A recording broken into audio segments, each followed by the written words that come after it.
To start our session entitled How to Spread Entrepreneurialism as an Economic Force Throughout Southeast Asia, I would like to invite Ms. Patama Sirikul as the founding president of Thai Chamber of Commerce Indonesia, who will moderate this session. Please welcome Ms. Patama.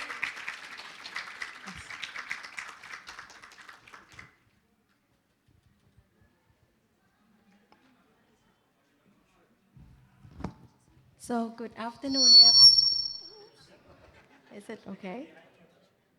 Okay, okay already. So welcome to our session that we will talk about entrepreneurship. So I am Patama, I'm Thai, and I am the founding president of the Thai Chamber of Commerce in Indonesia. But I work in Indonesia for quite some time, for 8 years already. Unfortunately, my Bahasa is not that good yet. Okay, so let me start with the questions to the audience first. Who in this room is an entrepreneur already? Raise your hands. Oh, I expect that a lot, more than this. But who wants to be entrepreneur in the future? Wow. Almost everyone in here would like to be entrepreneurs. So it means that you are in the right session already. Because for today, what will happen for today is that we have our 5 panelists in which they are very, very good. I will explain about their bio later on, okay? We will have 5 panelists to show and share with you their experiences. And then after that, we have discussion from the CSO from around the ASEAN to ask us our questions. And then after that, we will ask the panelists to answer and to wrap up the session. So today, we're gonna learn all together, starting from the entrepreneur opportunity, challenge, and also how to include everyone all together on board. I wish the session will be fruitful for you. So first we have Dr. Doseba Sine, the National Director of World Vision International in Vietnam. With over 20 years of leadership experiences, he has shown how businesses and NGOs can partner for good, embedding ESG principles into development programs that empower vulnerable communities. He will give us insight into how sustainability and entrepreneurship can go hands in hand. He told me that he has been working from the bottom of the pyramid. So we will learn a lot from him today. Please, silakan ka, Dr. Doseba.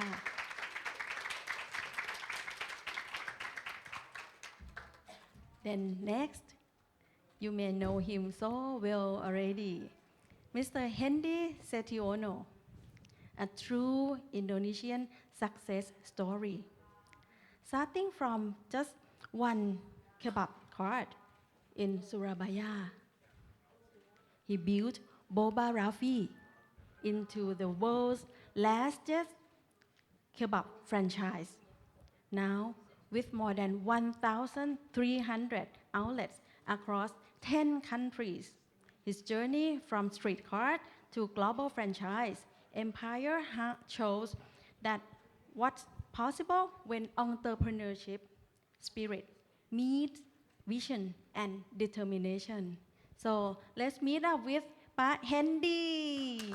Yay.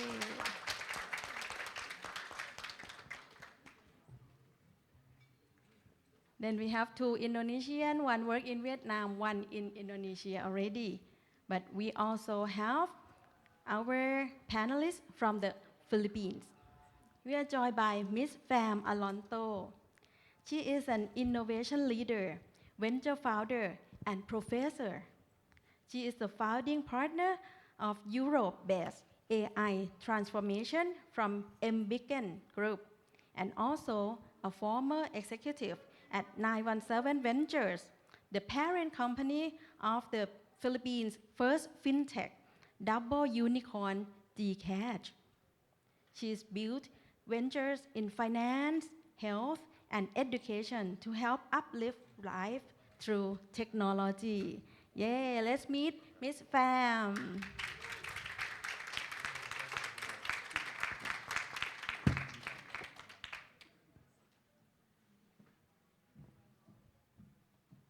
So next, representing the voice of ASEAN's youth, we have Miss Veronica Low from Singapore.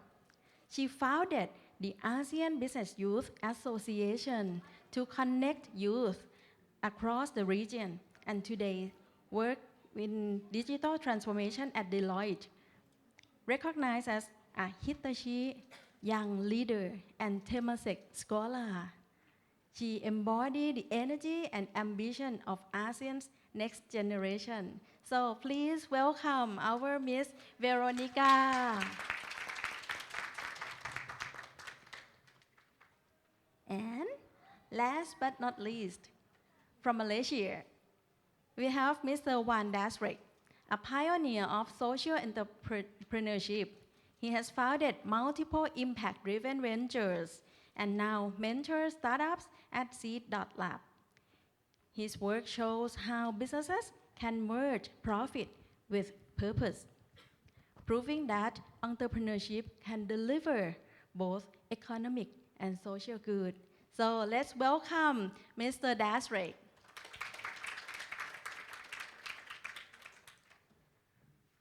Thank you very much, all the panelists, to fly along the way from your country to join with us today here at ASEAN for the People conference. So let's start, since we don't have much time, so let's start with one-on-one questions. Start with the big picture first, okay? So we just would like to walk everyone through the opportunity first. For Dr. Doseba, from your vantage point of World Vision, right? So, and you have been working with the community and the people from the bottom of the pyramid as well. So I just would like you to share your experience about the World Vision and also the trend and opportunity for entrepreneurs in the next decades, please. Yeah, thank you very much, Padma, for the opportunity. And welcome everyone. I greet everyone in the room. May you have a good Sunday and blessings day. Yeah, I would like to start with introducing about World Vision. Yeah, it is the social humanitarian organization. Yeah, working for the poor and oppressed. So we are working in where poverty exists, and we're focusing on the children and the family of their well-being. I'm sorry if the sound is good. Like feedback. Okay. Good. Yeah. Yeah, I would like to appreciate this session, FPCI, and especially the theme of entrepreneurship. Yeah, because this is something that the spirit of entrepreneurship that we can learn together. And I think we're also grateful that we have a mix of balance of panelists that can represent any segment of the entrepreneurship. Yeah. So, from me as World Vision, we're working in 100 countries, globally, and we're also working mostly in Asian countries. But in this event, we represent by two countries, World Vision Vietnam and World Vision Indonesia, which is the name is Wahana Visi Indonesia, and you can find us in the booth number B7, B5 and B7. Yeah. So looking forward to meet you there after the session. So back to the question, about the trend in this entrepreneurship. So given that World Vision is working with the poor, the poverty, so our area of focus is where the poverty exists. Yeah. I would like to bring some numbers here. Statistically, Indonesia in March 2025 just announced the poverty rate in the country is around 8.37%. Yeah. And that's equal to close to 24 million people. Yeah. It's almost a country by itself, because we have a very big population. So that's our target area. We are working for these people, 24 million people that still living in poverty. Vietnam, given the economic growth has been recently increasing fast, yeah. So the last 10 years they can reduce the poverty rate until 4 to 5%. Yeah. So but still, this is the people living in poverty. So 4 to 5 million people that's still living in poverty. Again, that's where World Vision is working. So today I would like to say the trend in the perspective of entrepreneurship in this area. We call it the bottom of the pyramid, meaning the people that really starving and looking forward for the betterment in their life and then for the children to grow. Yeah. So the trend that I see right now that relevant to the question is, number one, we see that digitalization is become the first the trend that will go. Digital financial service. Today, World Vision, we are working with two approaches. Yeah, number one, we create the habit of saving.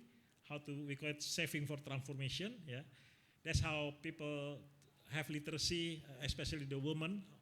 Our target is 80% to 90% are women entrepreneur in this village. So they have the financial literacy. That's number one.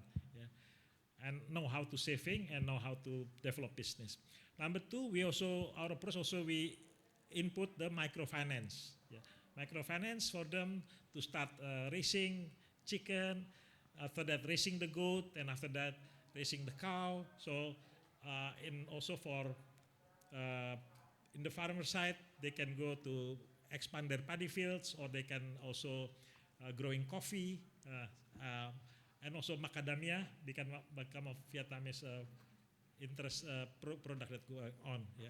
So that's the area where we are doing. So number one, we can see that digital will be the driving for the trend.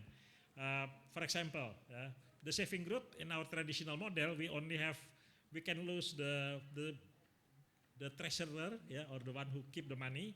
We use one box of money and then two keys, so two people will have it. With technology, we change the approach now. We use the platform digital application in the handphone. That also you having that security system. Only two people can open that, but digitally. Yeah, that's what happened in the field. Yeah, I see that in terms of signal, Vietnam is better because it is a one big land. But for in World Vision Indonesia, Wahana VC, we are working in islands, and usually signal is not good, the connectivity is not so good. So again, that's also depend on the technology connection.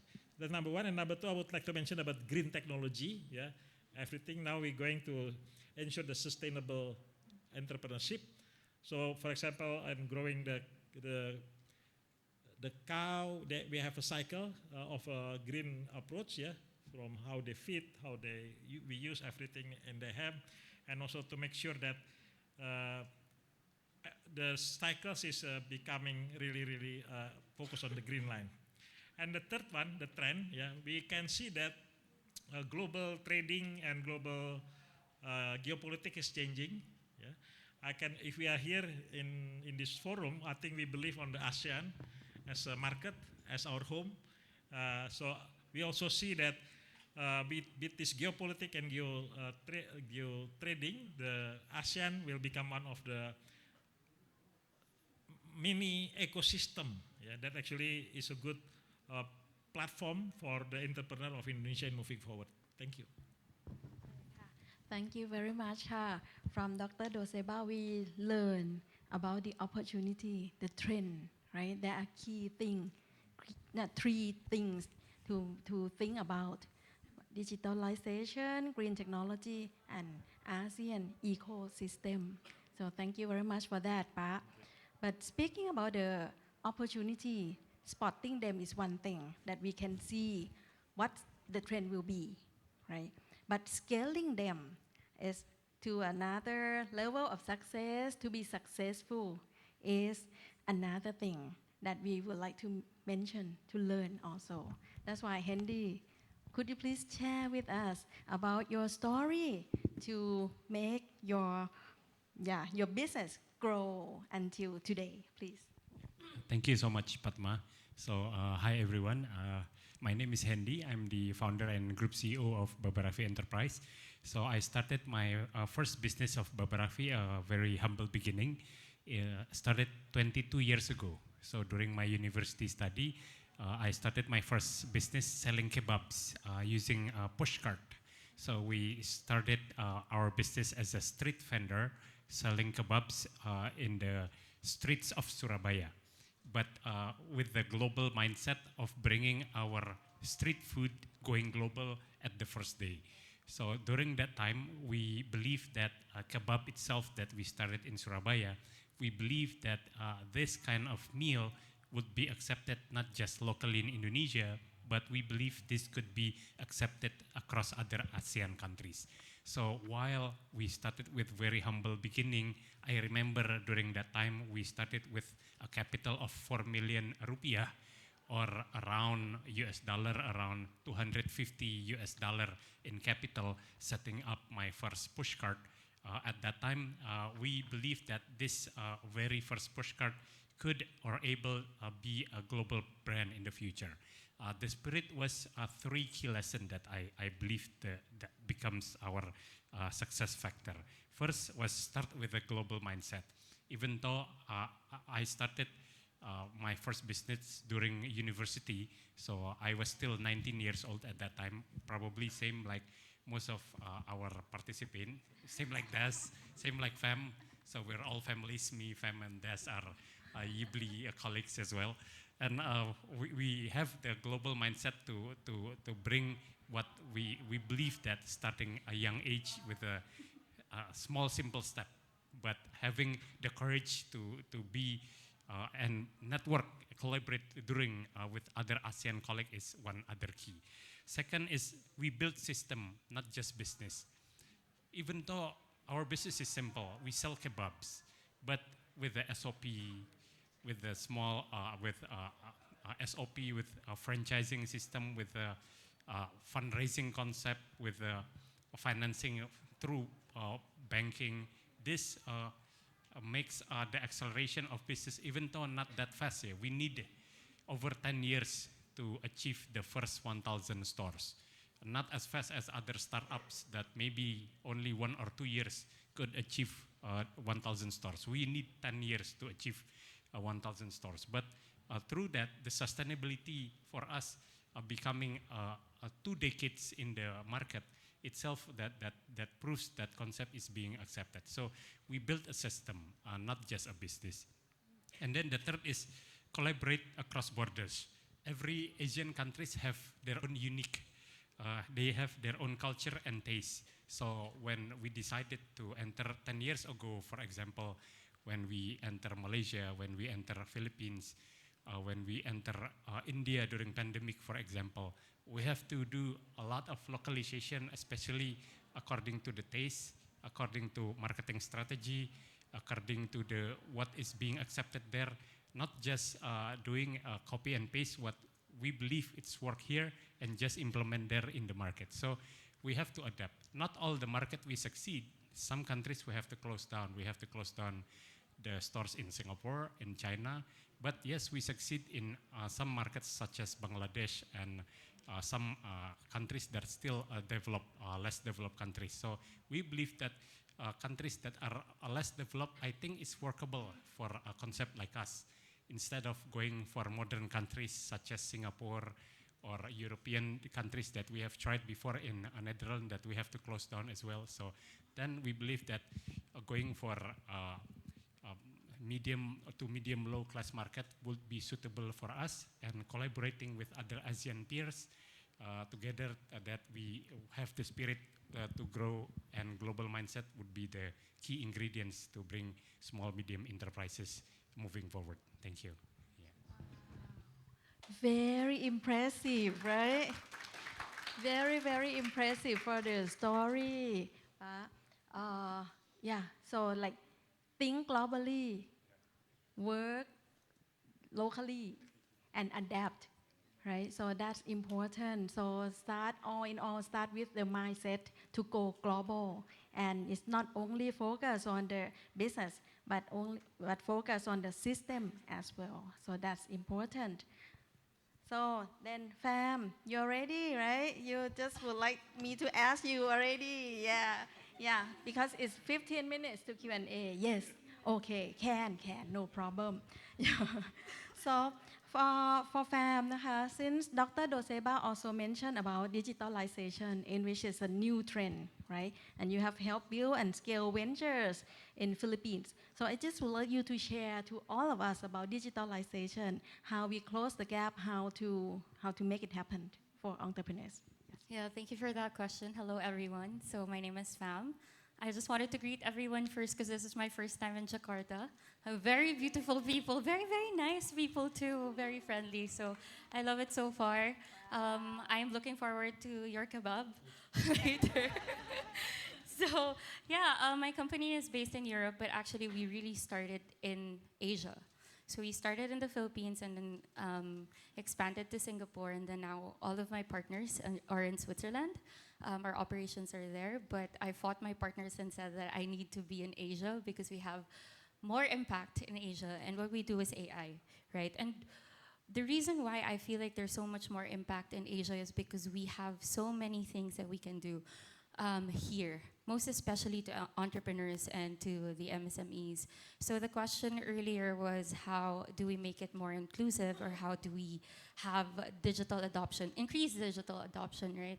Here in Asia, I think it's just 16 to 18% digital adoption. And just to set the context for everyone, because I have 15 minutes, 5 minutes.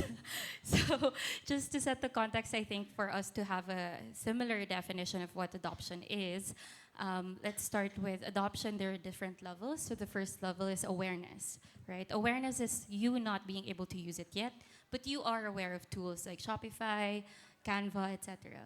The second one is basic adoption. So that's when the MSMEs are using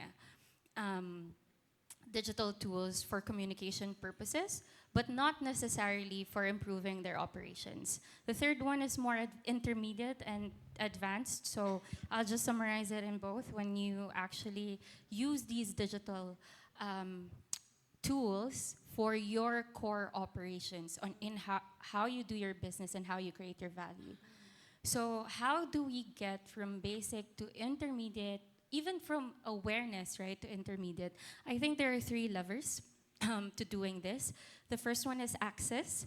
The second one is capability. And the third one is incentives. Right? So the first one, in terms of access, I think that as tech companies or even government, for example, there is a responsibility for us. I come from a family of public servants in the Philippines, and I genuinely believe that access is also the responsibility of everyone. That's why ecosystem building is so important when it comes to inclusive tech inclusion. So first one is access, right? How do we provide access? We provide access by making it easier for them to adopt these tools. Not just in terms, because MSMEs have very, very specific pain points. It's not plug and play. That's one of the things that we realized in 917 Ventures when I was there. How do we get to the MSMEs? How do we solve their pain points? That was the most important part. It's not about giving them the digital tools and then say, hey, this is yours, please use it, right? No, it's not that. It has to be a specific use case. How do they use it? The second one is capability. So in ASEAN, there is Go Digital, actually, and one of the things that Go Digital did was to train MSMEs. And because they trained MSMEs, the adoption was 77% for that particular cohort, is what I've read or what I was told. And that gives you an idea that training people, not just us entrepreneurs, but people who run the business with us, meaning our people who work for us, we need to train them too. We need to upskill them. How do they use these digital tools? How does it make their work more efficient? That's why upskilling is so important. And I see this not just with MSMEs, but with our clients too in Europe. even in enterprises, even in Globe or in Singtel, it's the same thing. If the people don't know how to use the tools necessary, then they won't use it, right? And the last one is incentives. Incentives is because when we're asking people to use the digital tools, it means that we are asking them to change the way that they do things. And we as humans, behaviorally, we don't like being told to change, right? So even we are creatures of habit. You think about how you get to school every day or how you get to work every day. It's the same thing. It's the same when it comes to work. We like to do things the same way. So adoption of digital tools is asking people to change their lifestyle, to change their work habits. How do we do that? We incentivize people. We incentivize people to do it. That could be in terms of incentives from the government or in terms of incentives coming from the employers themselves, tax incentives, among other things, or even making it free for the first year, for the tech companies making it free for the first year for your startups, right? So those are the kinds of incentives that should be available. For us, when I was running digital ventures that catered to MSMEs when I was still with Singtel's Globe Telecom, 917 Ventures. So even that, we were providing them the platform for free at the cost of our own operations because we wanted them to adopt it. And I guess just to close me answering the question, I think digital adoption really happens when we are able to create value for the people that we intend to serve. That's it. Thank you. Thank you very much, fam. So, and then to Veronica, right? Since you have been working with the youth across ASEAN, right? So we just would like to learn from you that what do young people need the most? Because there's a lot of young people here, right? So what do they need the most in order to become entrepreneurs today?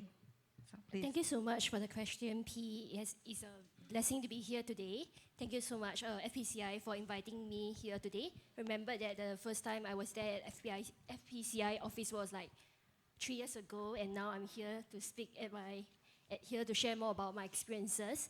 So ABY was founded like 5 years ago with my co-founder, and the objective of founding this association is to connect ASEAN youth like yourself to know more about ASEAN and also to actually promote entrepreneurship in Southeast Asia.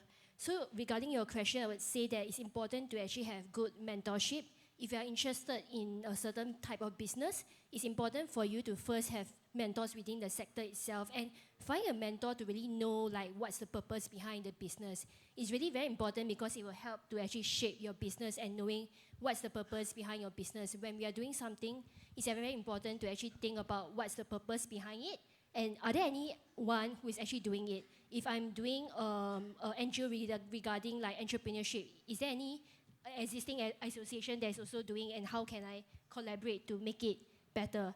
Then if you are having a mentor A, it's also important for you to find mentor B so that you are able to learn from different mentors and also to get a clearer direction before you actually scale up your business to be better.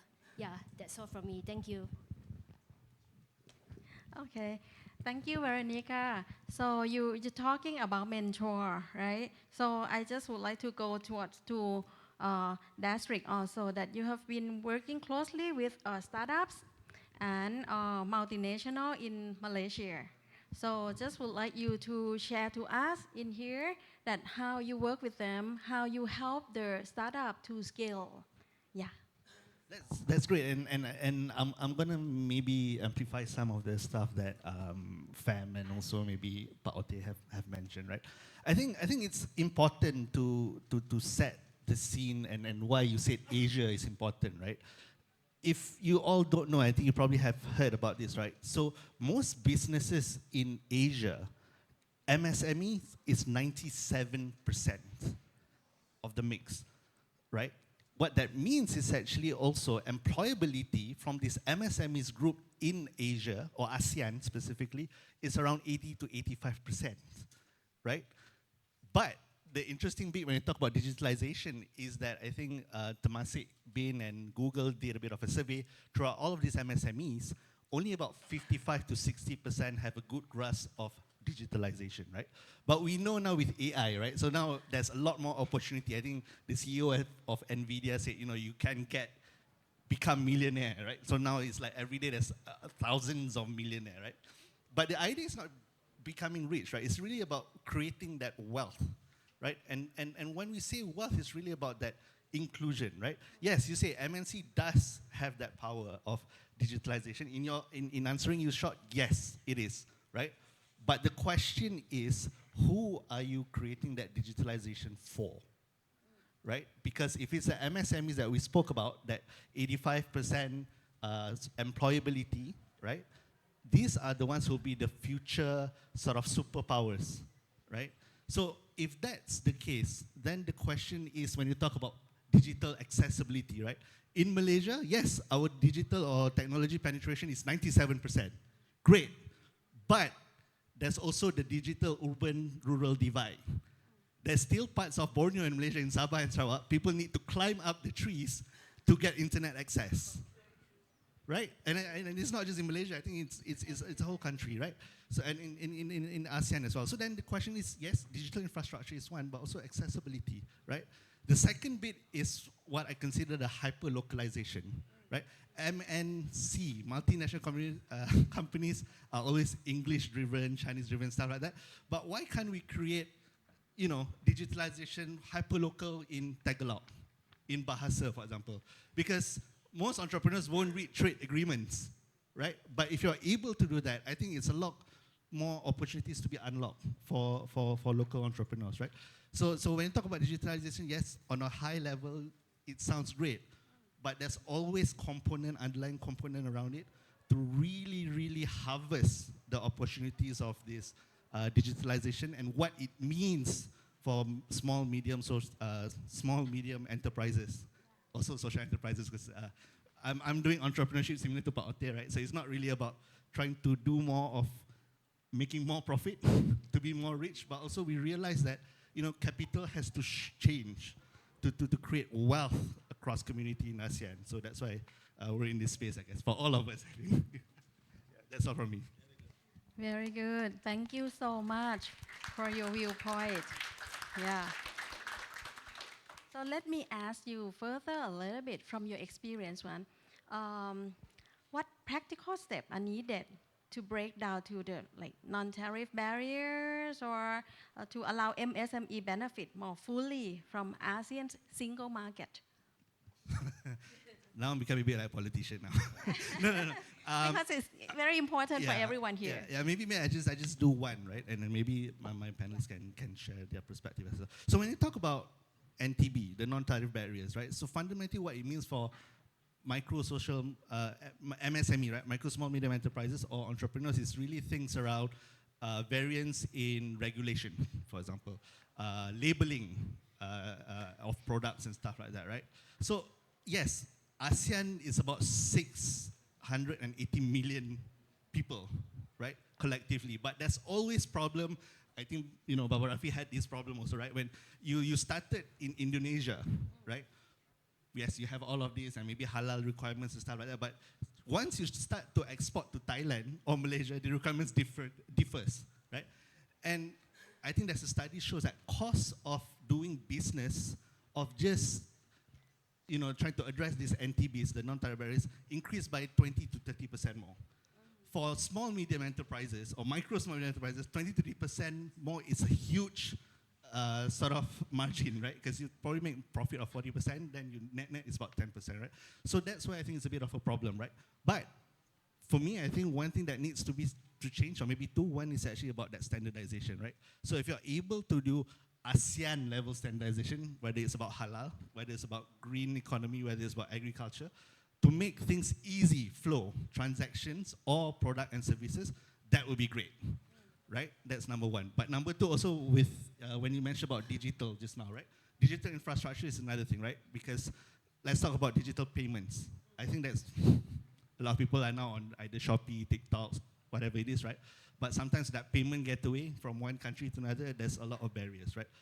But as a bloc in ASEAN, if you're able to do that, I think there's a lot of wealth can be distributed across, right? Because each country has their own strength, whether it's agri, whether it's in Singapore a bit more, in Malaysia maybe things around tech and semiconductors, stuff like that. But if you take ASEAN as a bloc, that you see it's a single market, I think we can compete much, much more better than Europe or even the US.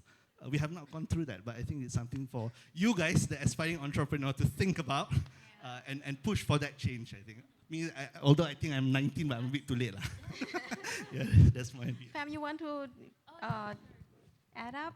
No, I mean, with what Daz here said about payments or finance, or actually as a block, one of the challenges I think as a block that we're experiencing is inclusive finance too. It's really difficult to deploy capital regionally. When we did a study before, the money is there, it's just distributed unevenly. So people who have access to it, people who really need access to it, are not being reached, right? So that's the inclusive finance part.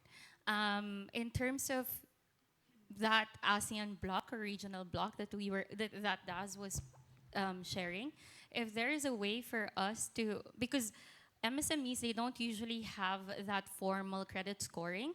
So that's why we call it microfinance or kind of alternative credit scoring, such as telco or other ways of capturing data, right? But if we do have that as a block, wherein we get to share that particular data without violating data privacy, and then being able to actually deploy that capital to to businesses who really need it, then I think it would be, the distribution of wealth, as Daz would put it, would be so much faster and so much easier for everyone.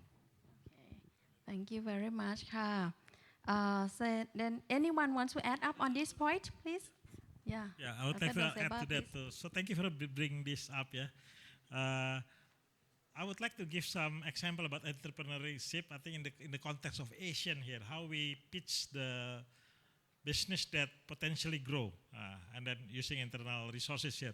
I think I'm speaking on behalf of Vietnam here, as I'm there, that the fact that I just met the government, and then they mentioned that tourism to Vietnam from Indonesia is increasing 30% compared to last year. Yeah. And then three of us, I think, just coming back from Vietnam here, yeah, from Da Nang, yeah. So I think this is from the perspective of the business entrepreneurship, yeah. The government of Vietnam already do the research. And what is the key number one feedback they get from the Indonesian tourism there? The expectation is there should be more halal food here. Yeah. So that's actually opportunity. I think after this, Baba Rafi will quickly develop proposal and competing with Rafiq from Malaysia. Yeah, so who comes first? Yeah. But that's the point. How you can see the niche in Asian as a one market with the uniqueness of the country of each. Yeah. And digital will also help for that. Yeah. Thank you very much. Yeah. Thank you very much. Then the last question for Hendy and Veronica. Okay, so the same question. So how can we nurture the spirit of entrepreneurship beyond capital city, right? So that women, youth, or the community across ASEAN feel empowered to start and grow their business. Please share your thoughts. Yeah, so I believe entrepreneurship is not just for big cities, but also can go to smaller cities. As I believe that, example, in my own case, when we settle down Baba Rafi, it's not just in Surabaya or other big cities. We also do in second-tier cities and third-tier cities. So we do in smaller cities as well. So I believe that we need to provide relatable role model as an entrepreneurship in smaller cities as well. So these stories that having a role model from small villages, from a small town, we need to bring more stories that this kind of role model would like to empower other entrepreneurs that came from smaller town as well. Second, I believe that to build ecosystem that this would work together, not just among other entrepreneurs, but relate and supported by the government itself. Now, I believe with the government support, this will help not just in terms of financing, but it will help the growth of the entrepreneurship in the rural areas and small village in terms of the growth of the entrepreneurship. And thus, the less is through the technology. What DES and FEM has been doing through the technology empowerment, this will help the boost of the entrepreneurial spirit in smaller cities as well. Thank you. Yeah. Veronica, please. Thank you so much, and I agree with Park Henry in terms of global mindset and such. So for ABYA during the pandemic, we actually created a case study for students to actually apply real case studies. So through that case study itself, the student get to actually be able to learn how to be aspiring entrepreneur to really solve a real case study. And through that, they are also able to meet like-minded people, not just from their home country, but from another country as well. So I think in order to actually like promote more entrepreneurship, it actually we need to actually have an ecosystem for the government, people, and MPO to actually work together as one to be able to actually create this platform for youth who are aspiring to be leaders to work together, not just within their home country, but different ASEAN country as well. Because I believe that ASEAN has its own value, and it's also important for us to actually see how we can collaborate and create more young leaders in the future. Yeah, thank you. Thank you very much, Naka. We still have some more time, right? Before Q&A. Yes, okay. He's so kind to us, okay? So I just would, thank you so much. So I just would like to move forward a little bit because Dr. Doseba, you mentioned not only digitalization, right, but the green also. I just would like you to share about the green innovations that can become the good future for all of us, please. Yeah, thank you very much. Yeah, I will start that from Vietnam perspective. Yeah, that they are one of the most affected country for the climate change, especially for the disaster exposure. I think in the last few months you can see from the news that typhoon coming several times, and as I speak here, we are doing World Vision Vietnam is doing response to typhoon number 10 that affecting 150,000 households. To that typhoon. So back to the green technology. Yeah, green technology is already in the government plan, both Indonesia and Vietnam. So this is the regulation and the commitment of the government is already there. Yeah.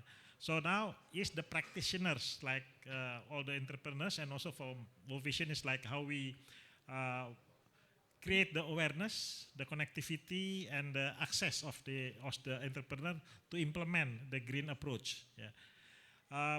I would like to share one story about how when we implement that, actually we're not addressing the poverty, but also the most vulnerable people in the village. Yeah. One of the village was prone to trafficking. So there was a trick by the scam to work outside the country, but actually the businessmen there hold their passport and exploit them, and for them to coming back is very difficult, but some of them coming back to the village. Yeah? But that's not the end of the story. That's the beginning of the story, because when they're coming back to the village, they were alienated. They seems like people that no one would like to get to go with them. So this is the vulnerable people that we approach, and we. It's a long story, but basically it's not easy to approach them and giving them hope. Yeah, for 100% of the people we approach from the trafficking, that survivor of the trafficking, we can reach actually 50% would like to join our training. And only 30% actually have the initiation to become entrepreneurs, to develop the business. Yeah. So today we can say that some of them already settle. Yeah, they get back their livelihood. In the event like this, where the village leader come, they see these people and they appreciate the livelihood entrepreneurship that have been opportunity to giving to them. And he mentioned 3 things that for these graduate entrepreneurs, because they they already have like 10 cows. You know, one cow is how many million? So they already become millionaires in terms of the business size at that village. Yeah. Number one, he mentioned that the most important values we learned from all the World Vision approach is more blessings to give than to receive. So the spirit of giving is something that the community learned from that. Number two, it says also, you as the entrepreneur, you may not become a very rich people, yeah, but at least we can assure you that two things, yeah. One, you can provide enough for your family, for your children to go to school, for your well-being of the family. And number two, being an entrepreneur and recover, you can be the testimony, you can give testimony, you can even safeguarding our village for the future, people not easily trick, yeah, to go trafficking, to go abroad and then tricking by the people who have bad intention. So my point is, entrepreneurship can be seen from many perspectives. It's not about making money. Yeah. It's more creating well-being of children, well-being of family, well-being of the community, well-being of the people who's involved in the entrepreneurship. Yeah. Saya selalu dengar teman-teman saya bilang ya, rezeki halal itu rezeki yang manis. Yeah. So if you're doing good, then all the blessings will be a sweet blessings. Yeah. Thank you. Thank you very much, Naka. So I believe that we learned a lot. So now we would like to invite our discussants, representatives of ASEAN civil society, to share short interventions. Okay, so we will start from Lucia Novita Sari from HIPME Womenpreneur from Indonesia.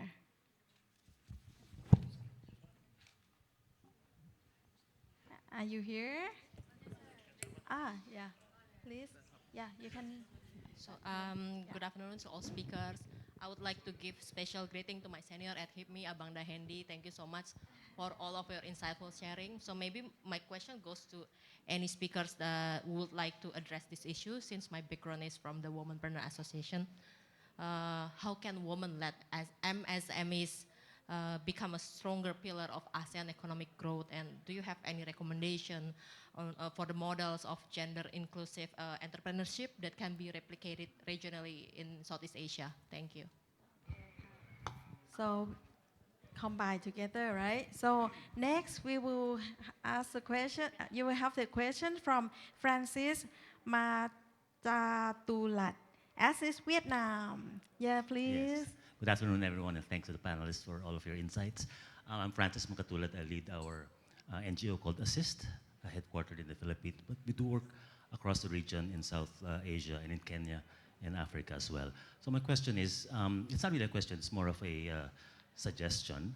You know, at Assist, we always want to design and implement projects that hit several advocacies or SDGs at the same time. I understand that entrepreneurship is very important. Before, in my previous life, I was an entrepreneur myself before I went full-time into the development sector. So I understand how entrepreneurship can really impact the economic and social lives of individuals, families, and communities. Now, so while entrepreneurship is important, to just focus on entrepreneurship and neglect other potential SDGs to hit would not be ideal, and worse, to the detriment of other sectors, I think is a failed project. So I think when we design the CSOs here, and as well as aspiring entrepreneurs, to consider three additional points whenever you design a program for entrepreneurs, or you help entrepreneurs, or set up entrepreneurships yourself. The first, I think, was mentioned earlier, women. I was part of a discussant also at the session yesterday on gender equality and how to close the gender gap. And it was, you know, discussed, no? Women are at a disadvantage because they don't have access to capital, they don't have access to training, to markets, to business networks. So I think it's important always to consider the 50% of potential entrepreneurs. And entrepreneurship is a good way for women to participate in the economy because it allows them, it's flexible, no? They're able to still take care of their families and their homes. So entrepreneurship plus women. Second, it was also discussed by some of the panelists, very important, technology. No? Technology, the digital economy has the potential really to raise the lives of other people. In Asia, Southeast Asia in particular, it's projected to double the digital economy by 2030 to $2 trillion. So I think entrepreneurs must take advantage of that. And some people may know about the upcoming digital economy framework agreement being pushed by ASEAN. I think it's set to be finalized this year. It will set those standards, those processes, these non-tariff barriers, correct, to have a consolidated and really streamlined digital economy for all of Asia. So that should be pushed. And last but not least is green enterprises. No? Whenever we do enterprises, we should always consider sustainability and social enterprises. Very important. So entrepreneurship coupled with women, technology, and green enterprises, I think is the trifecta. That's the triple helix, which will help entrepreneurs be more impactful, sustainable, and profitable. Thank you. Thank you very much for your sharing. Then next นะคะสิริชัยวงศ์สัมพันธ์ from น้ำใจ Community Association from Laos. Please, silakan. So thank you so much for the opportunity, and thank you for our panelists for the insightful sharing. I'm Sirisai from Namchai Community Association from Laos. Actually, our work is focused towards education and women empowerment, but part of our work is also women economic empowerment as well. So I would like to share the context of Laos. I feel like in the context of Laos, women entrepreneurship is a very small scale business. So they do business in order to live day by day. That's a very small scale. They do weaving in their house, they do small farms, and they grow crops. They even sell food in the local community. So that's the context of Laos. And one of the challenges is they don't even want to upscale their business because they don't identify themselves as entrepreneur. They only do it because they do it when it's part of their daily life. So that's part of the challenge. So it's quite difficult to shift the mindset. And this is also a challenge that we need to focus more on. And for example, I have a chance to visit Luang Prabang, which is a World Heritage Site. The local village in the community, they produce river weeds. And we don't have the ocean, so we have river weeds. And it's a very delicious local snack. Only the locals knows about it. A lot of tourists, when they come, they don't even know. It's not advertised enough. But then there's a foreign investment coming in, and they invest in packaging, in promoting, and for it to become a souvenir, a local snack. And the women and the village, they lose the opportunity. So this is also part of the challenge. So it's not about just providing them financial literacy or digital tools, but how can we shift their mindset for them to identify themselves as entrepreneurship? Because some of the local entrepreneurship, they don't even know how to calculate profit. They don't even want to expand or think about marketing. So this is the challenge. And this is my sharing for today. And thank you so much for the opportunity. Thank you very much for your sharing.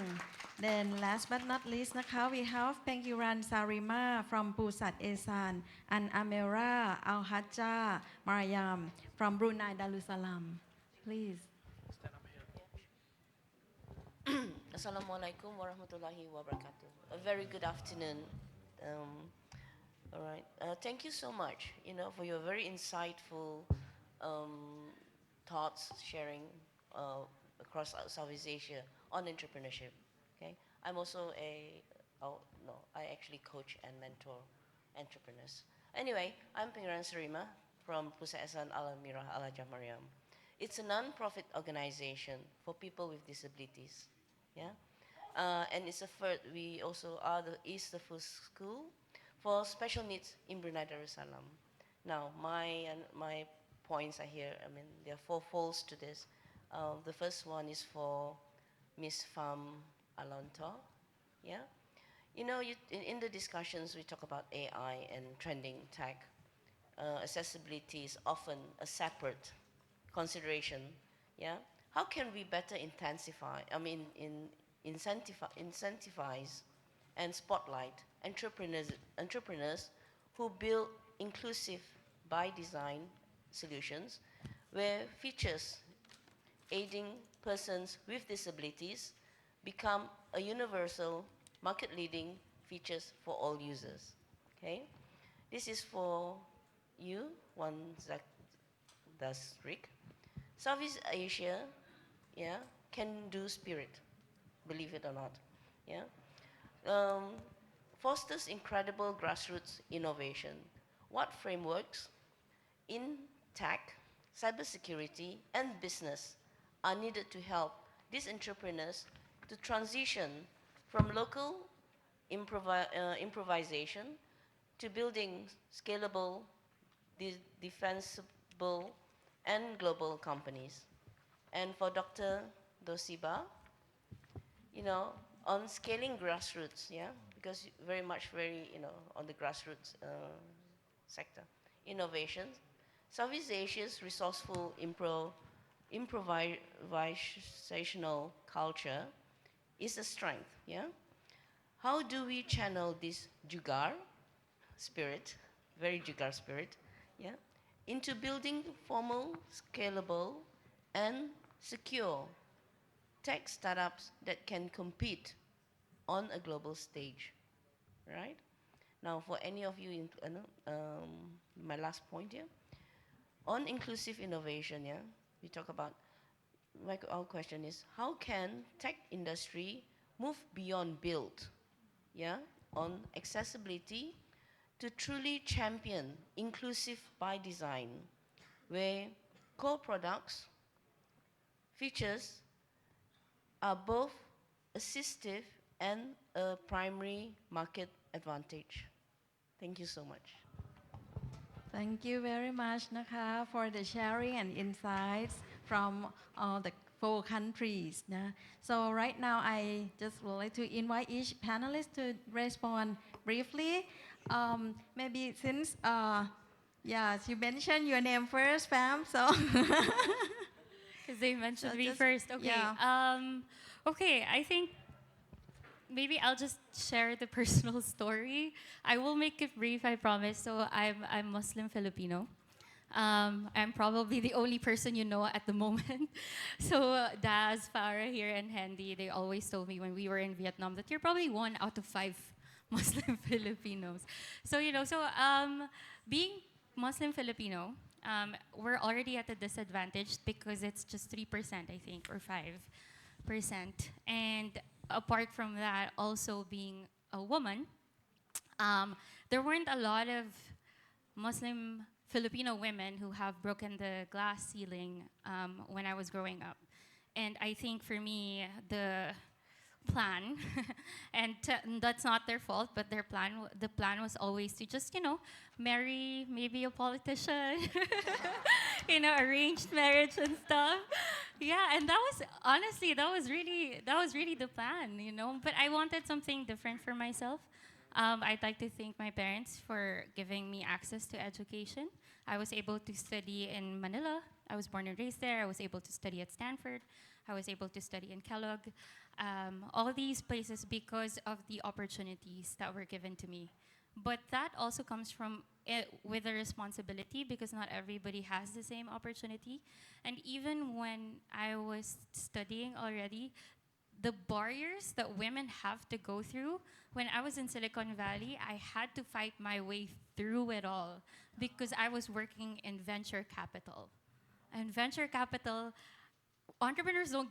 women entrepreneurs don't get much access to capital, right? Imagine being with a boys club in Silicon Valley, trying to fight for women to have access to capital. It was really, really difficult.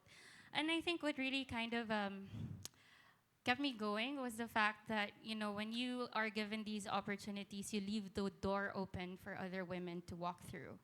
That's why I'm very, very passionate about it also. And having that global exposure, I would say, and seeing how other countries, because that was the question too, how other countries did it, right? So when I went back here in Asia after US, I realized that part of it is also making sure that we address what women are going through first. You mentioned first the mindset, right? Now, I've been to Vientiane and Vang Vieng and Luang Prabang, so I really love Laos too. And mindset is the first one. And how do you change mindset? You change mindset by giving them an idea or an inspiring story of someone who has succeeded in the past, such as Handy here, right? Yeah.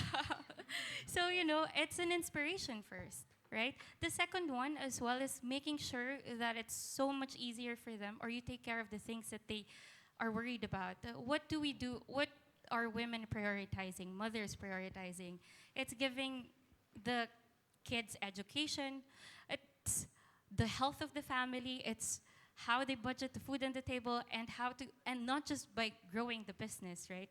So in when we were working with IFC, we launched Shiros. So it was the insurance, not just for life insurance, but also business insurance.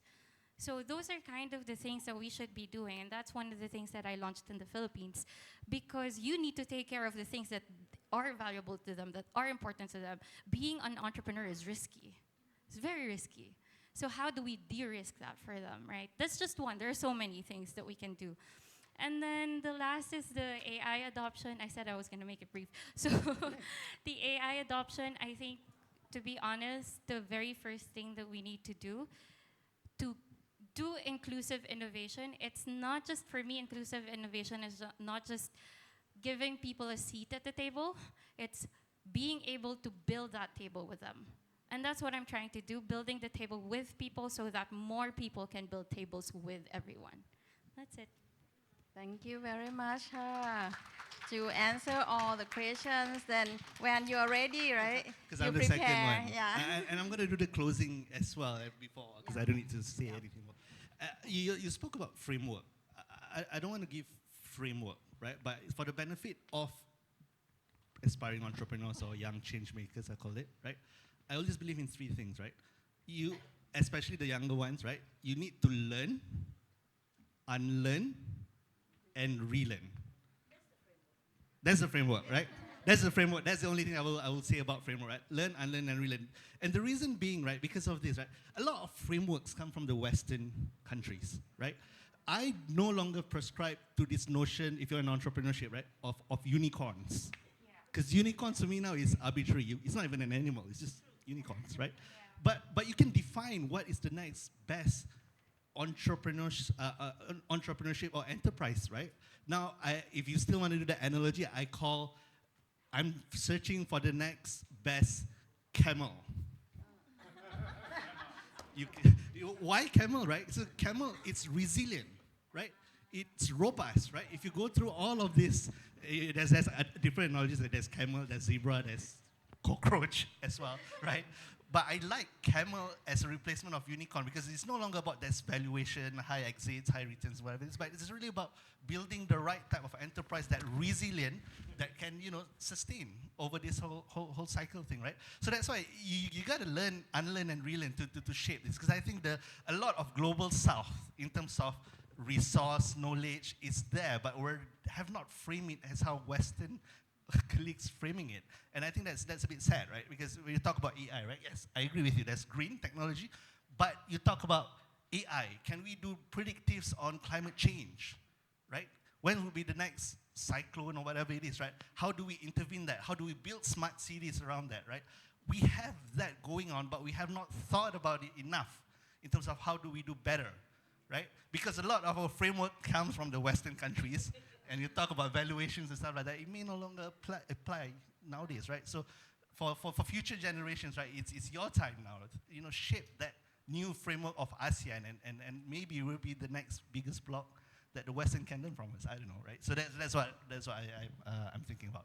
That's my closing remarks also. Thank you so much. It's very good closing remarks, right? So Veronica, you would like to go a little bit further on the womanpreneur and the Laos woman empowerment, please.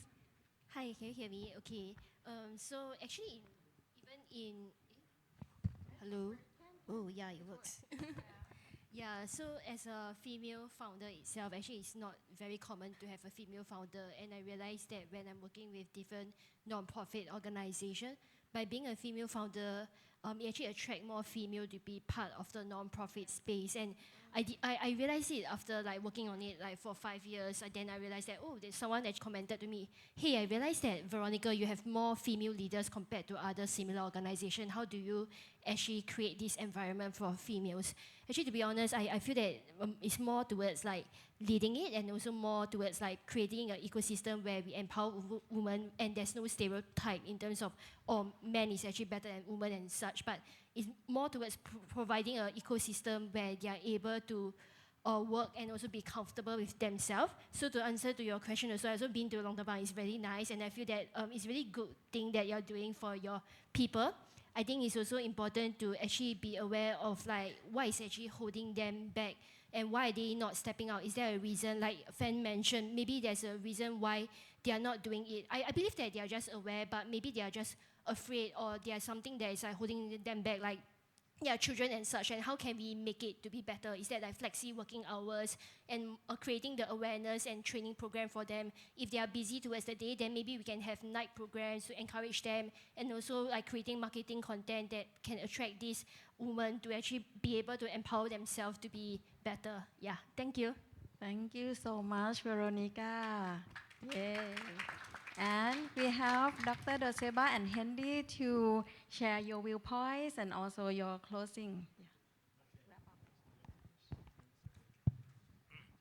Thank you. Yeah, I think we have a very good discussion, presentation. Thank you very much. Yeah. I think I addressed someone from Namjai from Laos. Yeah, about the mindset of the community, people in community, about the going to the next level, and also for Pusat Sam Almirah about how go beyond that. How is the journey? Yeah, to go even going to the next level, higher level.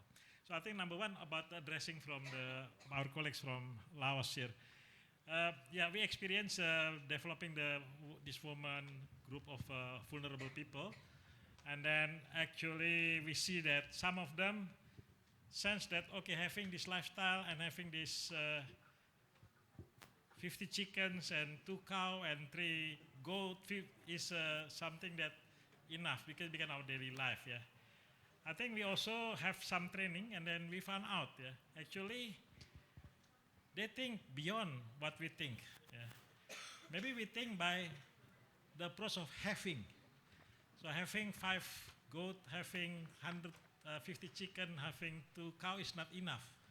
You should having 10 cows. You should having more grains. Yeah. So that's the thing. So when we listen to them, we understand that in terms of being, they're already rich, because they can be grateful for what they have.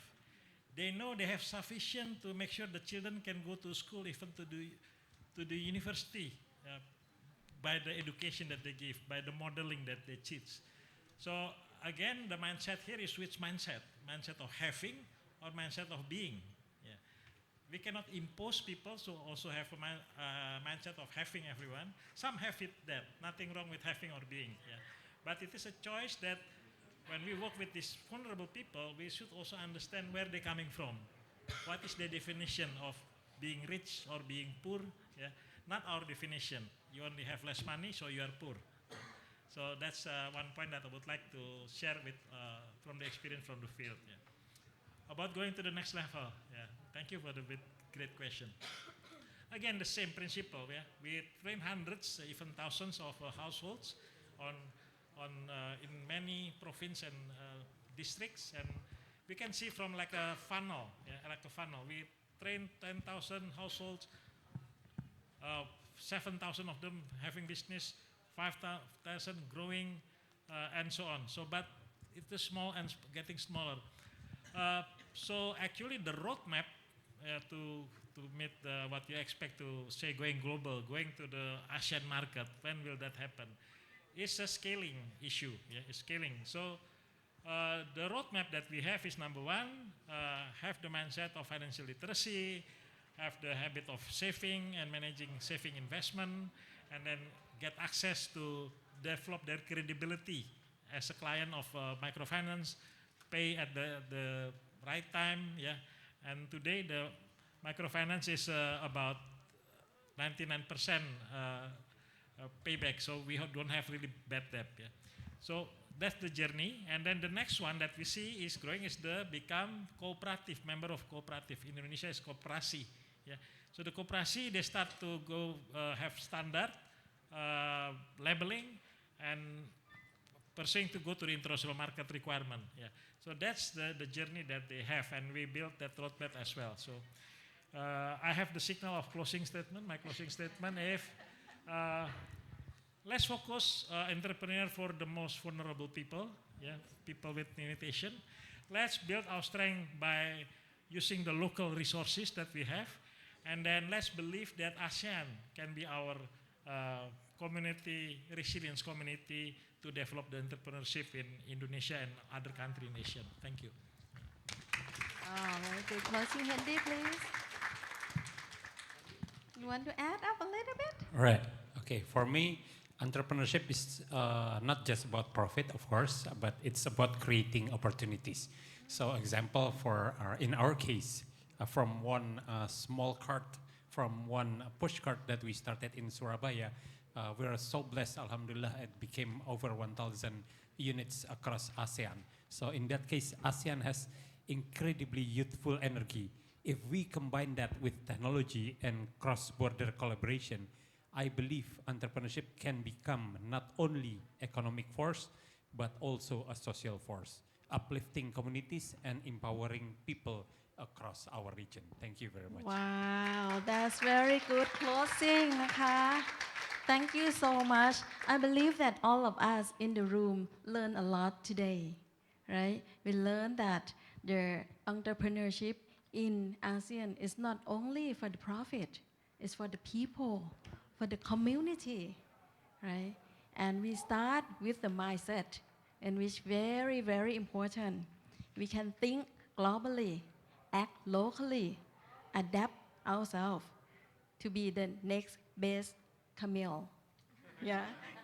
So that's a wrap up for today. I believe that it's gonna be a very good session for all of us here. And thank you very much to all the panelists,นะคะ. Yeah, thank you for the discussion also, for the and everyone in the audience, in the room,นะคะ. We believe that you learn, and thank you very much for ASEAN for People Conference to make it happen for the entrepreneurship session. Yeah, thank you very much.